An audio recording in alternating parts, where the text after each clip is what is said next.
Autre sujet beaucoup moins triste, en raison de la crise qu'a connue la Côte d'Ivoire, il avait fermé ses portes. Maintenant que la stabilité est de retour, le bureau de l'Organisation japonaise du commerce vient de rouvrir ses portes ici à Abidjan. Le retour de cette organisation a été célébré aujourd'hui en présence du Premier ministre Daniel Kablan-Duncan et plusieurs membres du gouvernement, ainsi que le président japonais de cette organisation, Ishige Hiroyuki, le témoignage d'Alvorassa.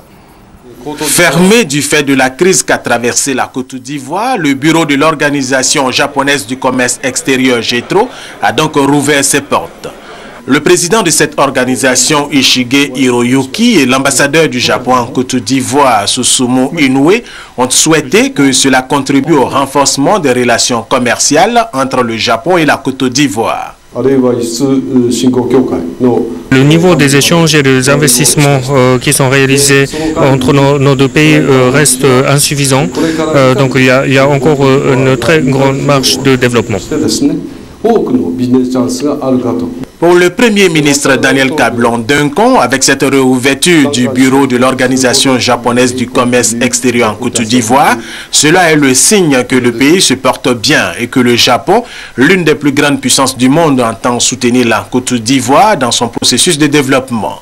Processus de développement qui, avec le président de la République Alassane Ouattara, est une réalité, a-t-il ajouté. Grâce aux actions vigoureuses du gouvernement, sous l'égide du président Alassane Ouattara et avec l'appui de la communauté internationale, dont celle du Japon, les principaux indicateurs de la Côte d'Ivoire sont passés au vert et le pays entre progressivement, mais sûrement, dans une phase de croissance soutenue.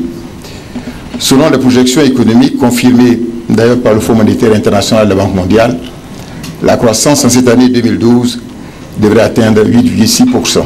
Nous pensons qu'en 2013, cette croissance devrait atteindre 9% et l'ambition du gouvernement, c'est d'avoir une croissance à deux chiffres à partir donc de 2015.